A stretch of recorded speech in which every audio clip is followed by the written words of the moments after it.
Ladies and gentlemen, welcome to the crossover podcast. Damn, I was about to say something from Loki and I nearly spoiled something, so I can't say that either. Damn it. Either way, welcome to the podcast. My name's David. This is Paul. How you doing, Paul? Good. How are you? Uh, I'm gritting at the teeth to not say certain things because there's certain jokes that would be perfect, that would work really, really well, but I can't say them because your dumbass is waiting more than 24 hours to watch Loki. True. I mean, And to we're all good. anybody that says anything or spoils anything in chat, I will be deleting messages. I will be monitoring it. Paul, I would recommend this is the one episode that I would not check chat just in case anything happens. So if I were you, I would close it or have it minimized. I'll keep tabs on it and call out anything that anybody wants to comment. Be sure to leave your comments and thoughts in the chat. Let us know what you're thinking. There's so much to cover. Oh yeah, there's a ton. Where do you want to start? I'll let you direct it.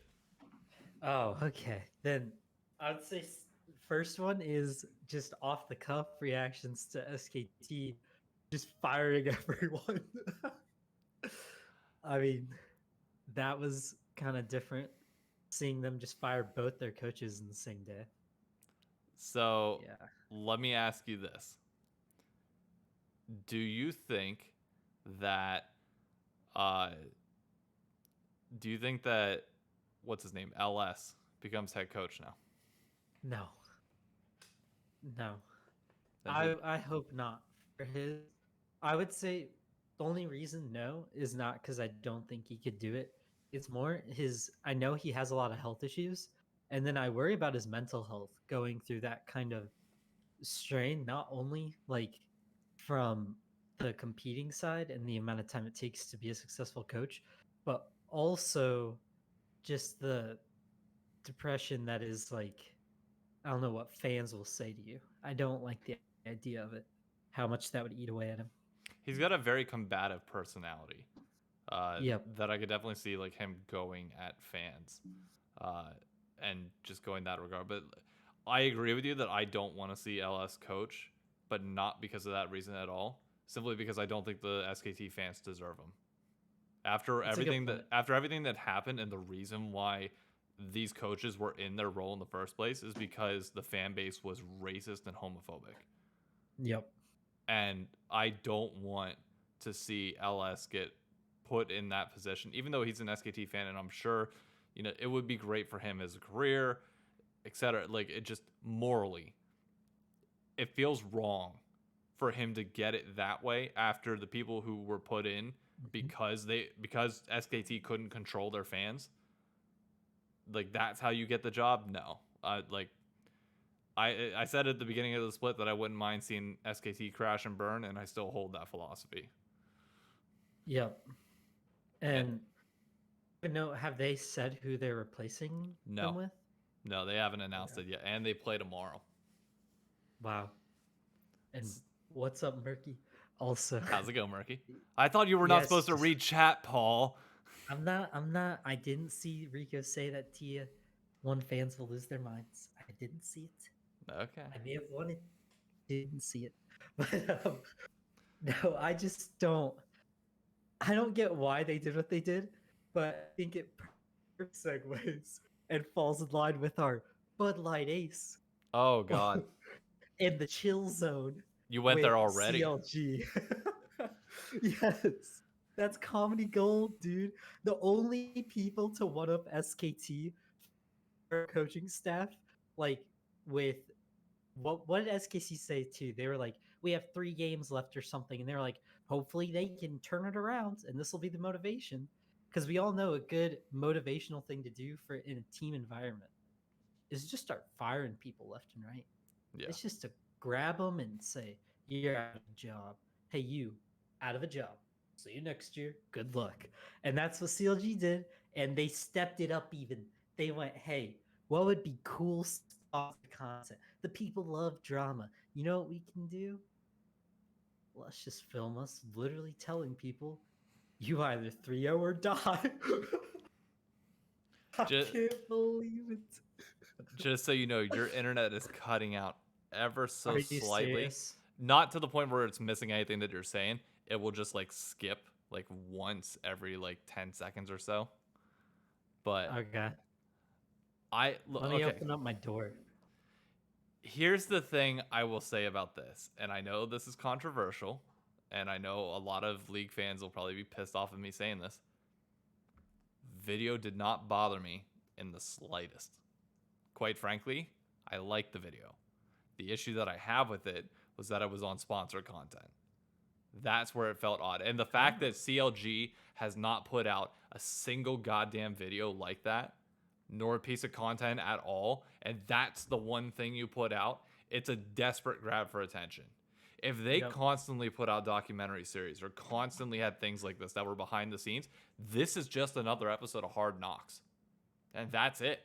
And it's True. no big deal. And it sucks. It's dramatic. It's drama, sure, but it's not toxic. This, because they don't normally put out content, because they do nothing to promote their brand, their players, or anything else, it's just once again another sign that I don't know if this came from MSG deciding to do it or if this is CLG deciding to do this. I'm assuming CLG because that seems like a really small level thing for MSG to approve. But how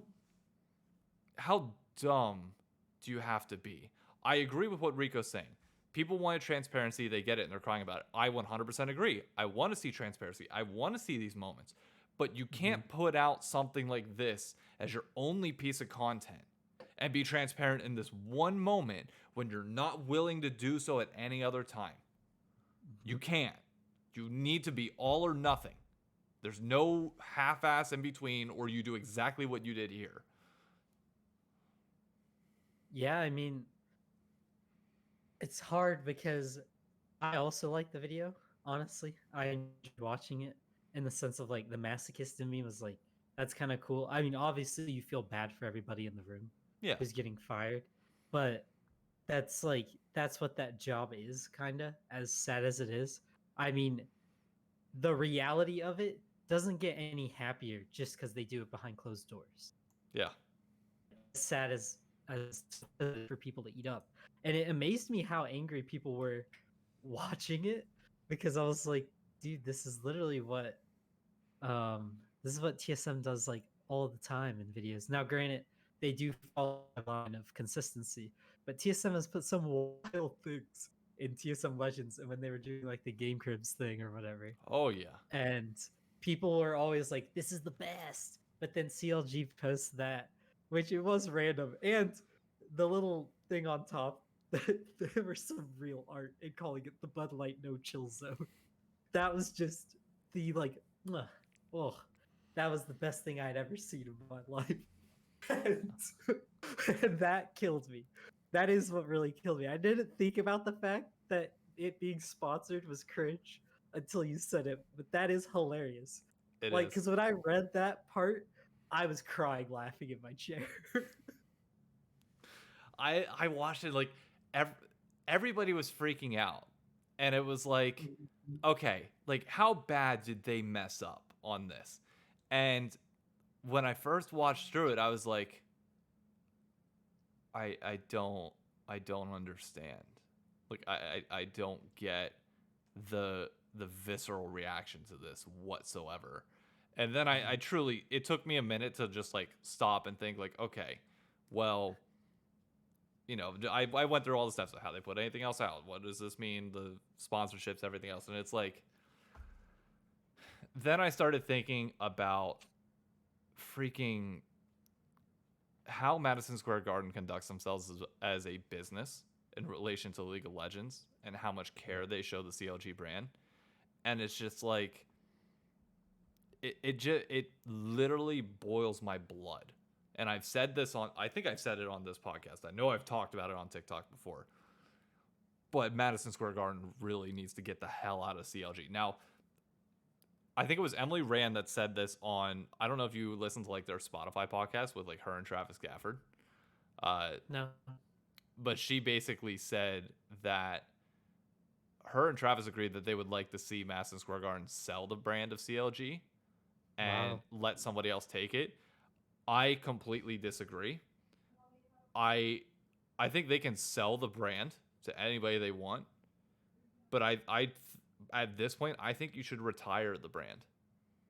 I don't know if there's any saving face. I'd rather start fresh with a either established org that's already out there improving themselves to be competent, or if you're gonna sell it off and you're gonna have everything, rebrand it and start from scratch. Because the constant comparisons to the past are not gonna work, and the hit and your CLG fans once you sell it again are not gonna stay CLG fans long term. And at least I don't think, unless they're truly that loyal. And I just don't know anything about that at all. I feel like you're better off starting from scratch. Yep. That is, man. I mean, that's tough though, because as like a old League of LCS fan, it'd be so tough watching the TSG rivalry isn't what it used to be, but to go from like the 500,000 uh viewer regular season games to just CLG being gone would kind of hurt really hard. I don't think they can ever be gotten rid of, to be honest. Like that's just how it is. But I do agree it's kind of doomed. I like what Rico said in the chat, but not for the reason why he posted it. So he said you can't kill CLG. It's like Immortals actually killing Optic. In this scenario, CLG is Immortals. What people fell in love with from the start is not what it is now at all. Yeah, Like it holds none of the same value other than fans drawing the connection just because the name is the same. But it's the exact same scenario where like Immortals can't do anything with the brand because it's not what it was when Noah Winston was there. CLG can't do anything with the brand because Hotshot's not there. It's just not the same as it was back in the day. true. You are legit like there is no world in which we are not better off having FaZe in the LCS than CLG. There's no world. Yeah. No, I don't disagree. And Nothing I can it would say piss to off that. CLG fans a lot, but the reality is your growth with CLG is capped. You're pulling dead weight if you're the LCS in that scenario. And like Travis Yeah. Gafford said it best, like you are then forced to talk about this brand that so few people care about, at least in relative to what the potential can be. Mm-hmm. It's a waste of time. And I know this sucks because Rico is a CLG fan, so I feel really, really bad saying this, but I have to look at things overall from the market perspective. Yeah. I mean, it's just they're an unfortunate casualty of they're one of the old guard that went into franchise, but they didn't actually really get anywhere. And it's even that there's really much hope to look at for them. Like, I, hmm, you can't even look at their academy roster and be like, oh, they have a future, because they don't really. That is a perfect segue. They pick up DeMonte as their mid laner. True. You don't scout an academy player. You don't pick up somebody young. You don't pick up somebody that has a future that you could possibly build around, that you can at least test out for part of a season. You bring in Yeah. the guy that you know his ceiling, that everything's capped, and you're just bringing him in to save face. Good Yeah. good for DeMonte. Glad he's playing. Get your money. Enjoy it. Whatever. On CLG, piss poor decision. Yeah. Yeah, it's definitely a good for him, but what are they doing situation? Like, it's just unfortunate. But on a more refreshing note, Yes. and Rico also said it, there was an academy roster who low key could be going to Worlds. Haven't lost, and that's FlyQuest. FlyQuest Academy is legitimately unstoppable. They are a freight train. How much Like, does the league shit a brick if FlyQuest ends up making it to Worlds? Like how topsy turvy does that oh, send everything? it terrifies probably so many higher ups in LCS, and it definitely freaks out all the guys, all the owners right now who are begging for franchise, or not franchise, but import rule to be lifted, right? They're gonna lose their minds when a bunch of academy and start stomping these rosters that they're allegedly paying millions for. Like, I do I really think FlyQuest can go to Worlds? Probably not. But do I want them to go to Worlds? Absolutely. They're playing more interesting league than 90% of teams. They fight. Like, they do things that I'd like to see, such like EG. I mean, right now, when you watch LCS, the two teams doing the most early game and trying to transition it is FlyQuest and EG, to be honest, as sad as it is. And you at least have some. Uh, 100 Thieves is really good early. I don't want to flame 100 Thieves because I think 100 Thieves is still dominant early, but definitely FlyQuest and EG are the most interesting teams to watch right now. As sad as that is to say, and it is Here's my kind of thing. sad. FlyQuest has one hell of a week coming up this week, if I'm not mistaken. Mm-hmm. I think, let me just double check here so I don't once again talk out of my ass, because I tend to do that on occasion. FlyQuest plays TSM, then they play Evil Geniuses, then they play, I think, 100 Thieves. Yeah. This is it. Like, if they go to, as Rico said, if they go 2-1 this week, all bets are off. Like, FlyQuest can do it all at that point. Yeah. Like, they can legitimately make the run. Now, who are they most likely to beat out of everybody? I'd say TSM and 100 Thieves.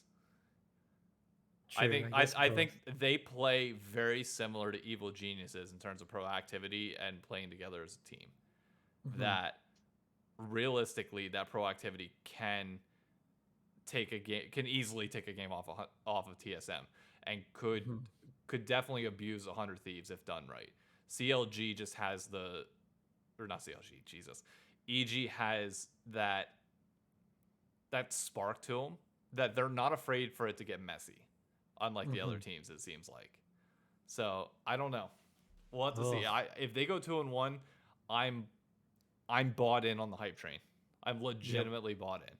Now, could they get figured out in the best of 5? Sure, absolutely. Yeah. But for now, that'd be amazing. I mean, I kind of enjoy the fact too that EG has a pretty easy week, all things considered, because the other two teams they play is Dig and who's it? Oh, okay. It's Dig and Golden Guardians. Yeah. So, I mean, all things considered, I'd say EG has a pretty good chance at going 3-0 again. And if that can happen, that'd be kind of awesome. I kind of enjoy EG come out of the woodwork and just beat teams just not caring. The thing that I'll say about EG is the thing or the exact same thing that I said about 100 Thieves after the first round robin. It is great that they had that they had an amazing set of 9 games. Like, that's great. They have to do it again to prove that they're the real deal. And it's the same thing that we saw with 100 Thieves. People did not talk about them in the same capacity that they're talking about them now until halfway through the second round robin, when they beat TSM, Team Liquid, Cloud9, and finally started proving that they could do it again on a consistent basis. EG, I'm not labeling them coin flip anymore. I'm not saying anything in that regard. I'm just saying I need to see them do it again. And by the end of next week, if they're 6-0 or 5-1, they're the real deal. But until then, you go on hot streaks. Hot streaks can last one split around. It's whenever you get to that net. It's whenever you make that turn and you start to come back at it again. And I look at it as a golf analogy. The front 9 is way different than the back 9, and it could be two completely different stories. So if they continue that same trajectory, then they're the real deal. I bought into the hype. 100 Thieves versus EG finals coming up. It'll be fun. Yeah. And I Duger's Rico, he said that it seems like they can win a best of 5 because they don't like play too specific of a play style, and I do like that idea of EG and FlyQuest, to be honest too. I think the way they both play of like it sounds like really dumb way of putting it, and I don't mean it to sound like some weird basic way, but I enjoy that they challenge everything. Yeah, Like they even if their item points are a little awkward, they seem to challenge a lot.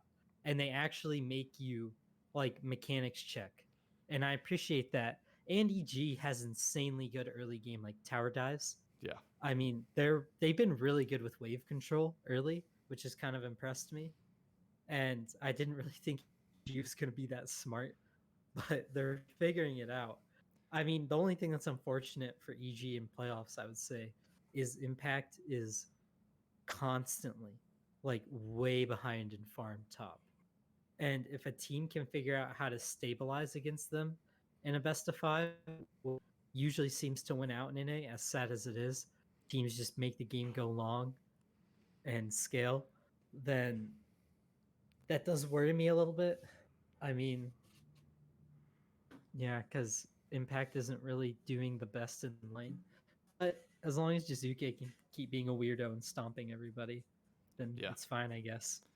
It is weird to say because when you start looking towards those playoff series and you start previewing it in that way, when you put EG against a team like 100 Thieves, Hmm. I would give the early game still to 100 Thieves at the moment, simply Mhm. because like even though Danny is playing well, and Danny definitely did play better than FBI in the one matchup that they've had so far.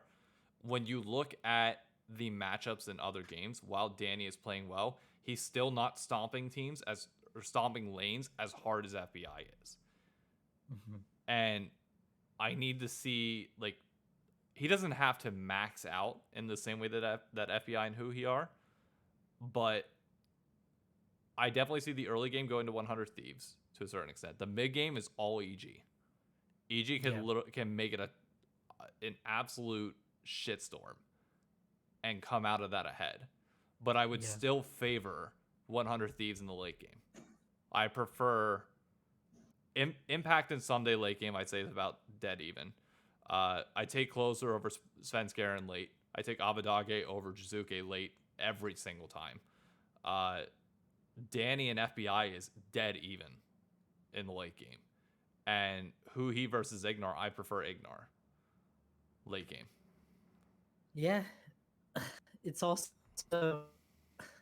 I do wonder though, because I feel like 100 Thieves likes it when teams fight them, or at least play to them, because that's what 100 Thieves wants more than anything. Like, because sometimes 100 Thieves look lost, and it helps them when teams just randomly fight them. But I'd have to see a game between them. I mean, the game between them and FlyQuest is going to help a little. Like, explain to us how they play when they play a team that just mindlessly, well, not mindlessly, but actually checks you on objectives. That'll be interesting to watch. But they definitely have better mechanics, I think, than FlyQuest and EG. Yeah. Like, if you go player by player. So, It's weird because remember what I said? Oh, you went pure green screen there. really? Uh, yeah, your internet's definitely having a rough one today. Do you want me to just turn off the camera? Will that improve the internet quality? Doubt it. No. Then no, I wouldn't worry about it. Wait, what was I gonna say? I was gonna say something about. We were talking about 100 Thieves. Yeah, there was a specific point I was gonna make about something, and I have Mechanics. Let's no. see. It wasn't It was oh, draft. Uh, Oh, okay. last week I said that basically it was a little bit worrying that the academy team was dropping games and Mhm. that the drafts they weren't as like clear cut dominant, like we figured out this meta better than everybody else. And Mhm. if you did you catch any of the academy games today? No, So 100 Thieves I haven't. stomps Evil Geniuses in game 1. Game 2, the drafts are a little bit more even. But 100 Thieves barely loses out after getting absolutely stomped early game. They were able to hold out. But the big takeaway was that the drafts came back around Mm-hmm. versus what they were a week ago. Now, I don't know how much input that has uh, versus the LCS team, but there definitely seemed to be a correlation that the academy team started struggling, and then the Mm-hmm. LCS team started notably just appearing a little bit lost. And who he said in some of his interviews after the TSM game that they didn't get a good week of practice, things just felt a little bit off, Mm-hmm. and it seems like based on so far in academy this weekend, it seems like 100 Thieves might be fine, but it's just getting that meta read is Yep. so important now because we're on a new patch this week, aren't we? I'm not 100% sure. I can tell you. I'm pretty sure now is the next patch in pro play, and then we'll have one more before playoffs. Okay. But now is when you can see those shifts again. Mm-hmm. But Yeah. I mean, it was your point last week was this would be around the week when a lot of teams either survive or start to show their true colors and fall off a little bit. And we definitely saw that in Misfits, right? They get O2'd. 100 Thieves looked a little weird this weekend. So did TSM. TSM looked like terrible this weekend. So a lot of the top teams are kind of looking awkward, I'd say. And they're kind of having that fallout. But the question is, like, can they turn it around? I mean, the weird part of like LCS being the way it is now, and I like having this many games, but there's still so much to play. yeah, There's still 9 more games to go. It's an insane amount. So there's still 3 weeks, and those 3 weeks, everybody has to play everyone again. So this is kind of your last shot to see how teams actually match up with each other and and who we can believe in.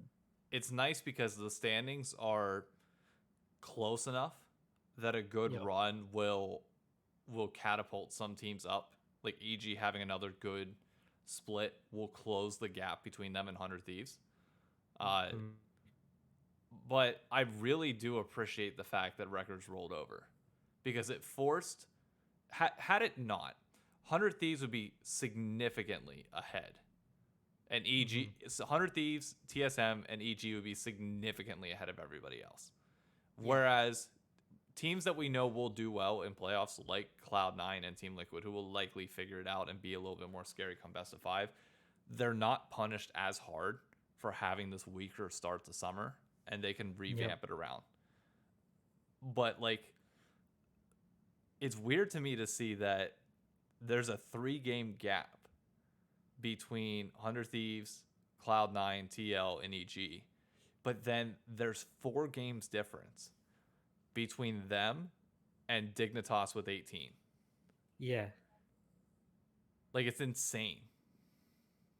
Yeah, and Dignitas had a good spring. So that's what's even wilder. I mean FlyQuest, the what? I was going to say FlyQuest in order to get the upper bracket. So they would have to finish, I think, yeah, do they have to finish top 6 for upper bracket or is it Yeah, top? Yeah. it's top 6. They have 8 games, or sorry, 6 games that they have to make up over Mm-hmm. Dignitas to get there. Yeah. I mean, I'm gonna be honest. I don't see them doing upper bracket, but I think they could make a lower bracket run at the very least with the way they play. I mean, it's so aggressive. I don't see how they can't punish teams like Immortals, Dig, even Liquid and Cloud9 if they're kind of playing weird. And right now they're playing very interesting. So I mean, especially C9. Like C9 honestly has been really disappointing the past few weeks. And with this format, as much as it does keep things like you were saying in a general like it makes them a little even with spring, it's also really like it's putting a massive band-aid over how bad Cloud9 looks right now. Like Yeah. there's just this huge little patch over them that's like, no, we're fine. we're not struggling. We're 22-14, dude. We're absolutely fine. But do they have a losing record in summer? I'm pretty sure they do. Fudge has Like, been hard carrying them this entire split. Blabber has looked horrible. Perks has looked mild, like average at best. And as we yeah, said at the beginning, Sven made no difference whatsoever in this team's problems. yeah. And Fudge is even making. I understand where he's coming from and the ways he's trying to help other people win lanes, but the way he goes about it at times puts him so far behind and gives so many plates over to the top laner.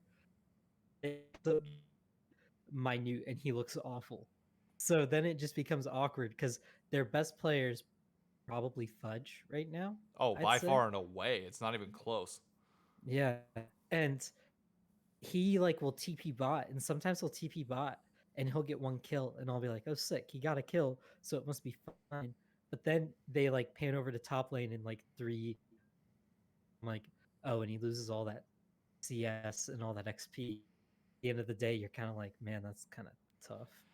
And then they just do nothing. It's tough though because it's like you have to you have to put the band-aids elsewhere for now. Like nobody Yeah, else is able to play their role how they're supposed to. And it's like yeah. normally Blabber would be the one to show up and handle Hmm. all that. But because Blabber can't and Blabber is just falling off the face of the planet, Yeah. Fudge has to do the work there.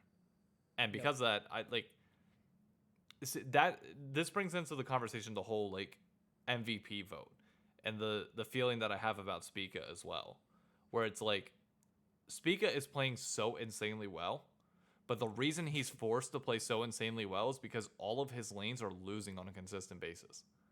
And Yep. like nobody else on the team is stepping up to the same capacity that he is, that it makes him look like an MVP. When the reality is, if everybody else just played to a normal or at least like an even level, he Hmm. would not seem that far ahead. Like he would not be given that he's actually like a number one contender for MVP right now title. Yeah. I in some ways I see what you're saying, but it's also like the fact that he can still elevate to that level with everything falling apart around him is what kind of makes him an MVP to me. I Like, I agree, but then like you look at somebody, I would specifically point at FBI, where it's like even when everybody else is performing stupidly well on his team, he's mhm. still so far above and beyond everybody else.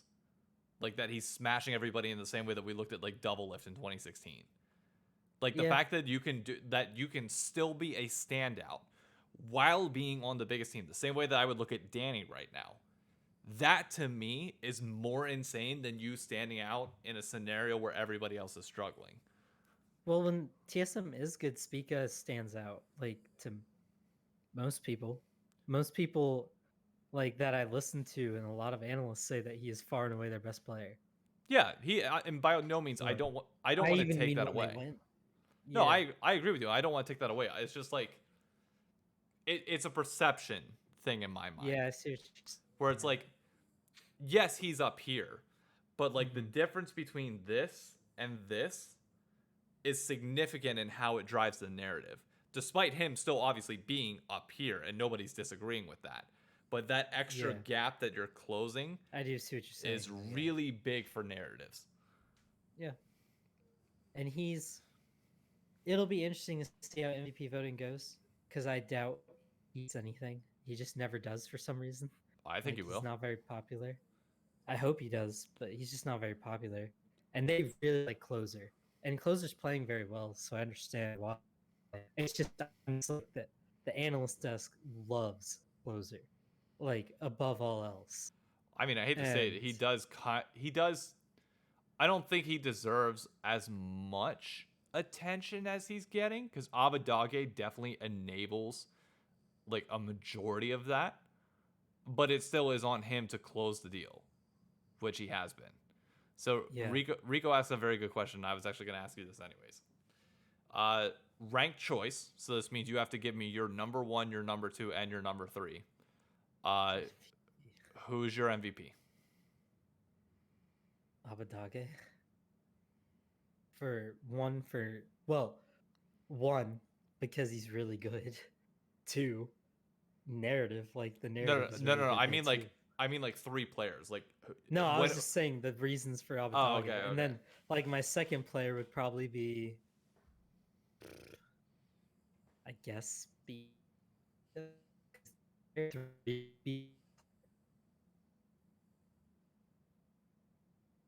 like I think Abadage speak a closer. And oh, and an EG player would be hard to do though. If it's an EG player, it's Danny for sure, but I don't see an EG player. I I agree. don't know why. I just can't Not imagine not it. yet. I think is the big thing. Like I think people Mhm. like if they replicate this again, I think people will be more than willing to throw either Ignar Sure. uh or him in there. If I had to place my rank, uh I would say here's the thing. I would put Spica at number 2 without a question. He's my number 2 without a doubt. I have to put somebody from 100 Thieves at 1 and then the second person from 100 Thieves at 3. But Yeah, it is so hard to decide between FBI, Abadage, and Closer. I agree. I But I'm going off of narrative, to be honest, because I think narrative plays more than skill most of the time in and that, MVP. if it's going narrative, then I probably go with Abadage 1, With who? Sorry. Abadage Oh, 1, yeah. and Yeah. Closer 3. Hmm. I can definitely see a world where this is similar to 2017 spring though, and Spica gets MVP because too many players of 100 Thieves split the vote. Yep. Like that could 100% happen, and I don't think Yes. anybody's going to be as mad about it as they were whenever Arrow won MVP, because it's like at least then like it was between what? It was between Hanser and Bjergsen, or Hanser, who was it between? It was All of them here. oh, it was double. I thought Hanser was in there somewhere for some reason. It might have been Hanser and double. I don't think it was Berg that year. Because Yeah. I just remember double lift. Everyone claimed double lift got hosed. Yeah. So like that's a good example where people were like, okay, this specific player got hosed Yeah. because you have the other person up there. I don't think anybody's going to be truly that upset, barring if TSM collapses, then I don't think it's not going to matter anyways. But nobody would really be upset if any four of those players win it at all. Mhm. Well, and it's I think what will help get the Speaker thing through would definitely be the fact there's so many TSM fans. I Yeah. think Optic wasn't big enough at the time to eat that amount of hate, and TSM is. But also, I know Danny can get rookie of the split, but I don't see why he can't get MVP too if EG actually made the jump to first place. I think it That's genuinely the just thing. matters who ends up first, Yeah. and that's it. Like Like that's about it. this second half of the split cannot, or not even second half, this final third, Hmm. when we truly stop and think about it, this split should be done with right now. Like this would be the Yep. stopping point. The fact that we have so much more, and there's so many good storylines of the MVP vote of academy teams coming in. Like this is going to be, in my opinion, the best 9-game stretch or 9-day stretch of North American League of Legends that we've ever seen in the regular season. Yep. And I don't even think it's close. Like everybody's talking about the LEC storylines and the LEC being in a great spot. Personally, I'm so much like I think the storylines of the LCS topple everything. Yeah, I mean the only other region that our storyline isn't better than would be like LPL, but who can match LPL? Nobody. Um, and like LEC is really interesting. The only issues with LEC at times is like it's almost setting up for same old there. Don't want to Yeah. be that guy, but it about is. And the only thing, LCS storylines right now are sick. It's just their level of play that's worrying me. But what's good is FlyQuest and EG bringing this early aggression that everyone's going to have to either get used to or get beat by. I think helps a lot. Yeah. And it helps a ton. And also, what I like about EG being up here is Artemis, like their head coach. I Yeah. think that guy is freaking genius. Agreed. And the fact that he gets to finally help save this region from the boredom that is 80-minute games. He's just telling his team, we're going to ground and pound and we're going to choke these people out is beautiful. And I'm glad he has them there.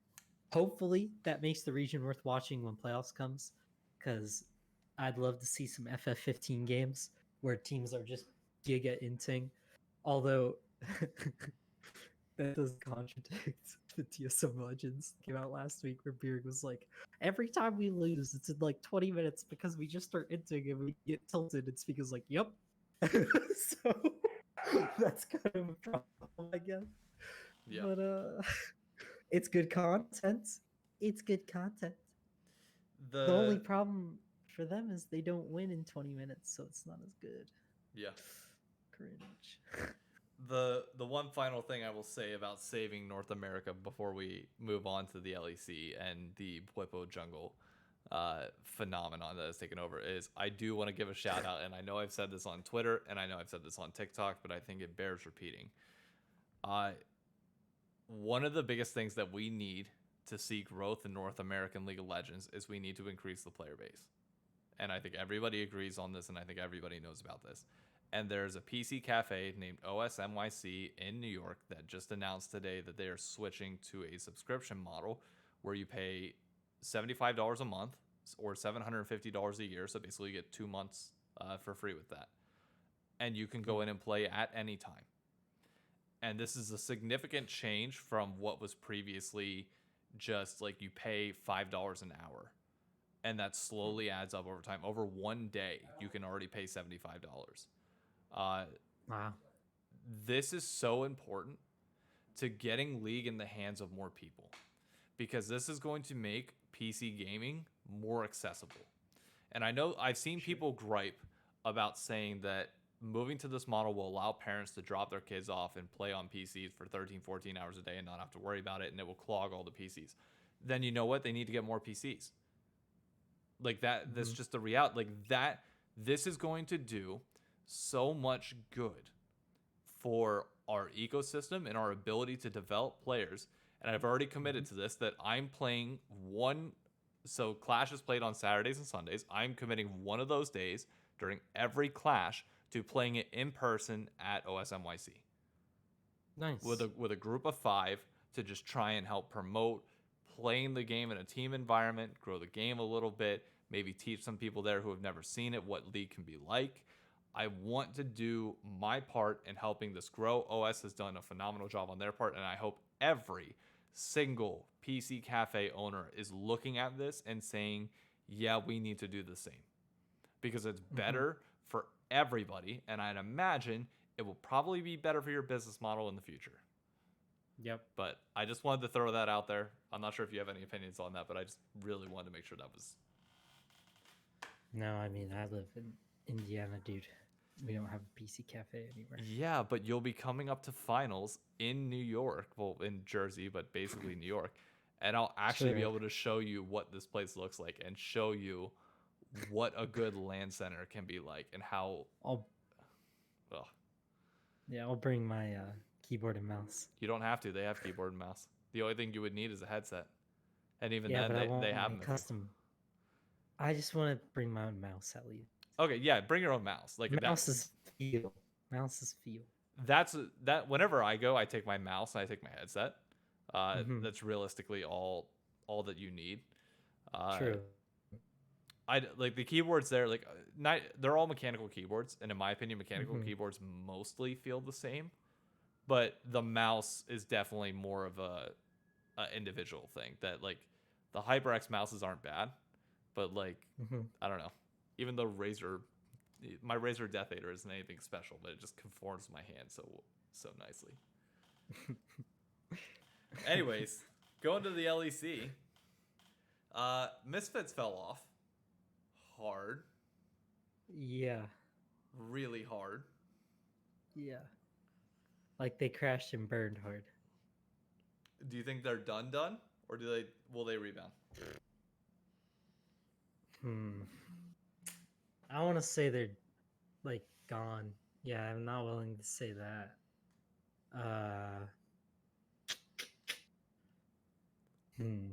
I would say my biggest issues with Misfits is like every week they've looked less and less inspiring, and their wins have got more like cheesy. So I don't want to say they're gone, but they kind of seem pretty doomed at the very least. I'll be the one person with balls in this call. Apparently, Misfits is done and they're missing playoffs. Okay. I missing playoffs. Missing playoffs. I think when you look at, hang on, let me pull up the LEC standings so just so I can make sure that I've got everything right here. No, I don't want LCS. Currently, only 6 teams make it to the playoffs in LEC. Might I just throw that out there? Yeah. Astralis and Vitality are only 2 games behind. And between Misfits, Astralis, and Vitality, I can definitely see a world where Misfits falls off hard enough to miss playoffs. Because I think what we're seeing now, Rogue, Fnatic, Mad Lions, and G2 are locks. After what I saw from this past weekend, G2 is a lock to make playoffs no matter what. And I'd be willing to say they're a lock for top 4. I'm not saying that they're going to win best of 5s. This could just be like a temporary blip of them playing well. But at minimum, I think those 4 are set. Beyond that, it's a crapshoot between Misfits, Astralis, and Vitality. Because didn't they just lose to Astralis? Misfits? Yeah, I think they just lost to Astralis this past week. Astralis? Yeah, Misfits lost to Astralis. Yeah, it was. You're right. Yeah. And then this upcoming week, they play Excel and they play Schalke.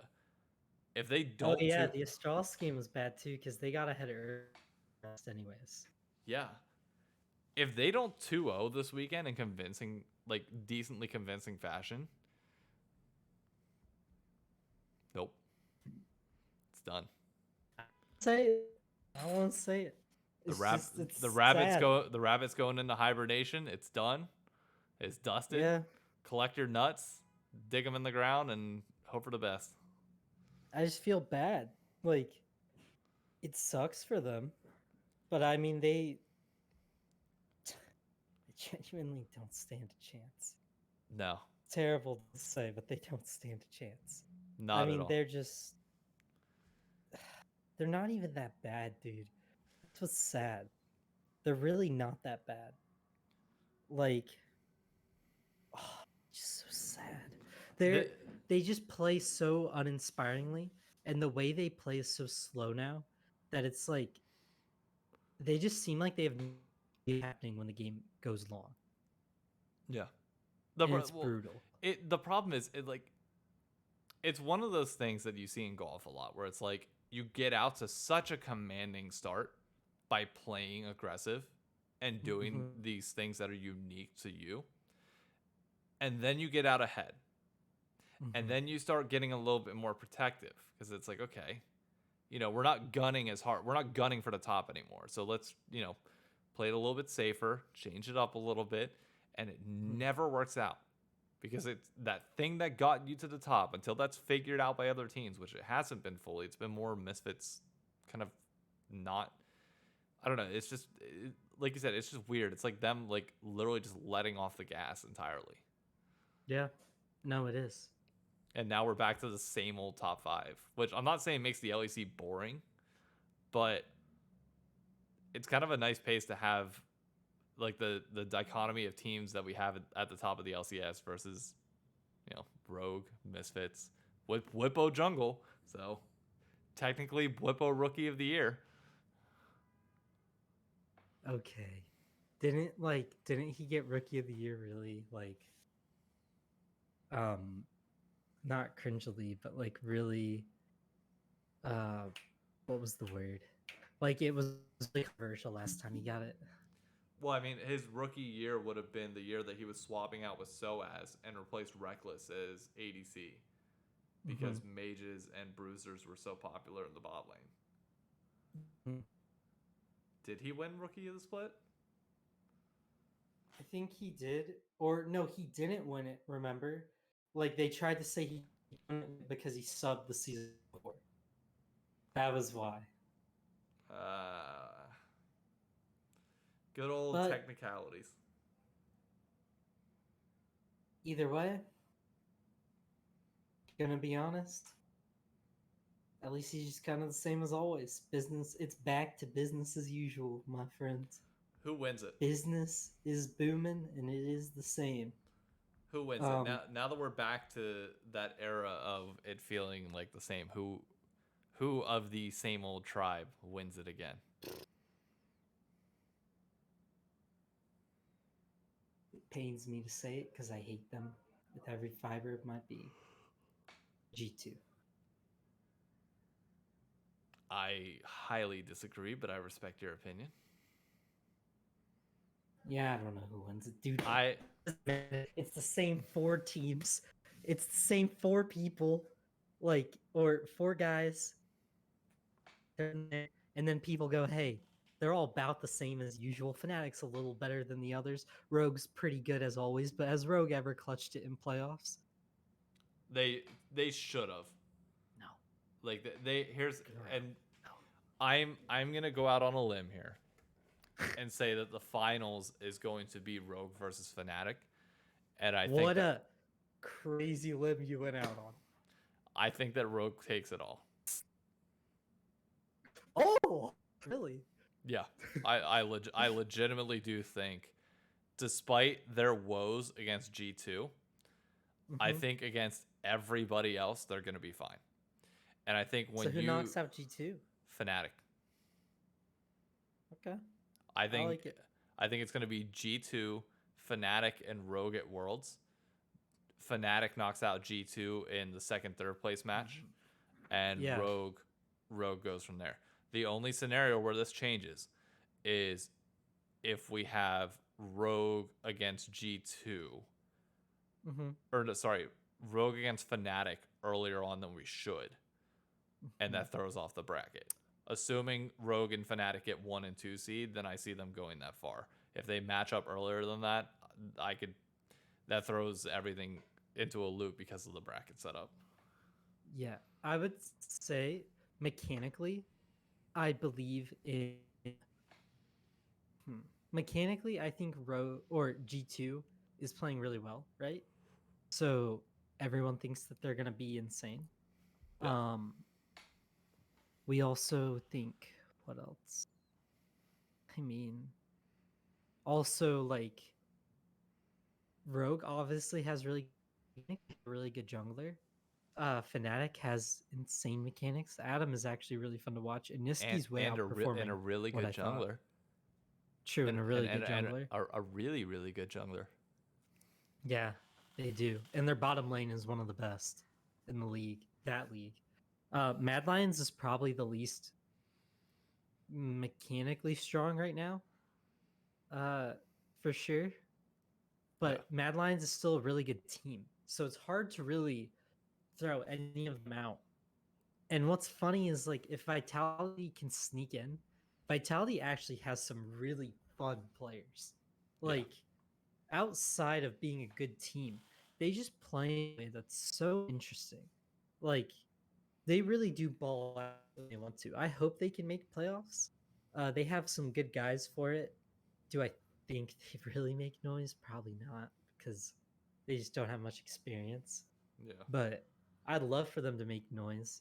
The hardest part is deciding who the top three will be, and that's because you have to break one of the four, and that's hard. Yeah.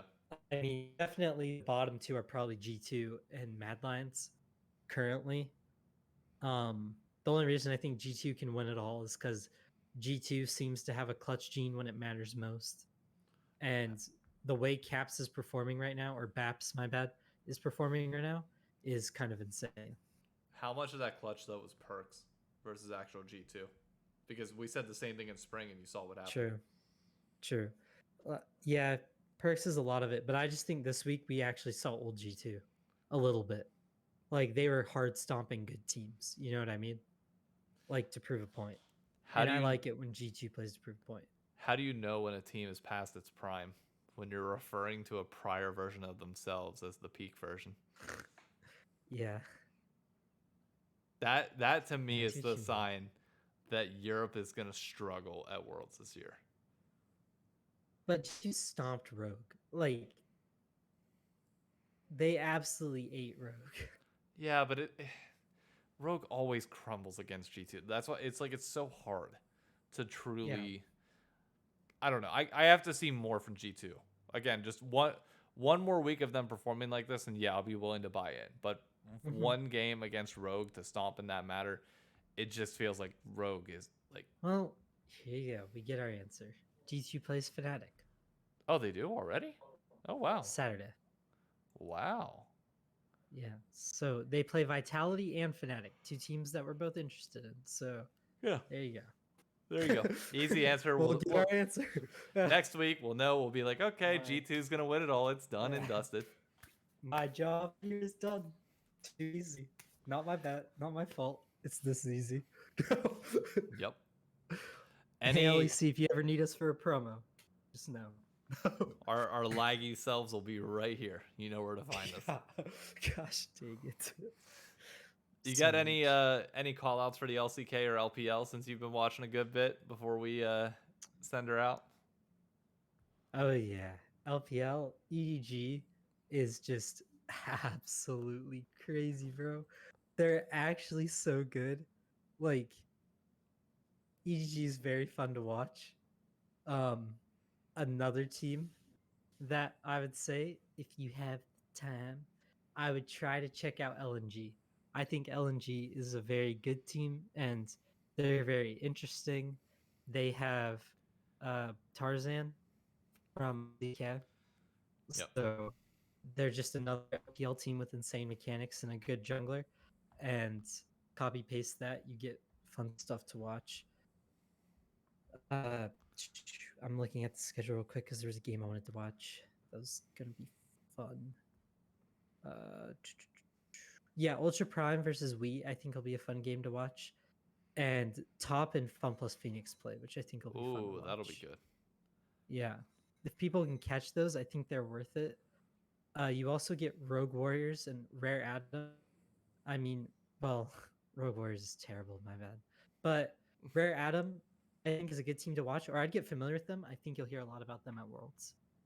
Really? That's just yeah. I think Rare Adam, LNG, FPX, and EG are the teams that I mean they're the top four, so that's kind of like boring to say are the good teams, but they're the teams that seem really good. RNG is slowly starting to get wins again. So maybe we'll see some signs of life, but it low key looks like they're not going to make playoffs. So Oof. there's that. How many teams make playoffs in the LPL? I think it's only like 6. 6 out of what? Like 20? Yeah. Wow. Let me see. I'm probably lying. Let's be honest. I have a feeling it would be like Playoffs. 8. Probably 8, but That seems more reasonable than 10 teams. oh, 10. Well, I'm started, so there's that. Way to go, dummy. Yeah. But So well, that changes things. Never mind. RNG's probably going to make playoffs because they're turning it on at the right time. Yeah. So If you're an IG fan, I'm sorry, but they suck. you have to finish in the top 4 to guarantee yourself double elimination bracket. Oh, okay. And then so like seeds 8 and 9 play, and then seeds 7 and 10, and then you slowly start working your way up until you get the winner of seed either 5, 8, and 9 or 6, 7, 10 plays 3 and 4, and then it's a double elim bracket. Yeah. With the 1 and 2 seeds having a bye. Mm-hmm. Please, someone tell me. Let me see. Okay. This is for my own sanity. Am I a crazy person? Tell me I'm not. Oh, 1 second here. Oh, thank the Lord, it is LCK at 6. Okay. Gonna say. Coco cried? Oh, I thought she was.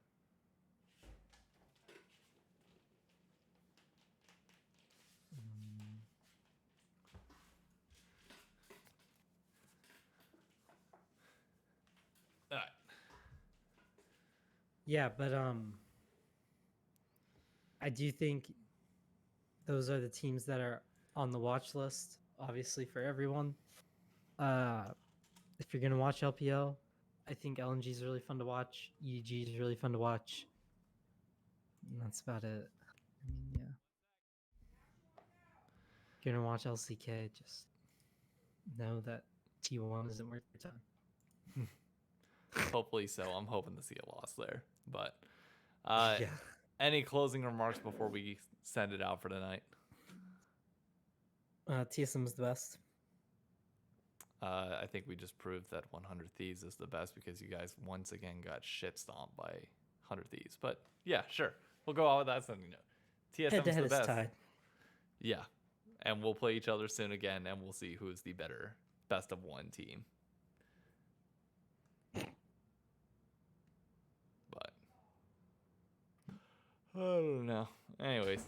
Really? Oh, I'm gonna get in trouble. So I gotta go. Yep.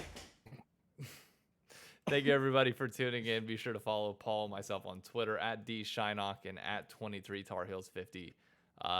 Leave a like, drop a comment, subscribe, shout out Paul on Twitter, make fun of him for being a TSM fan because 100 of these is better.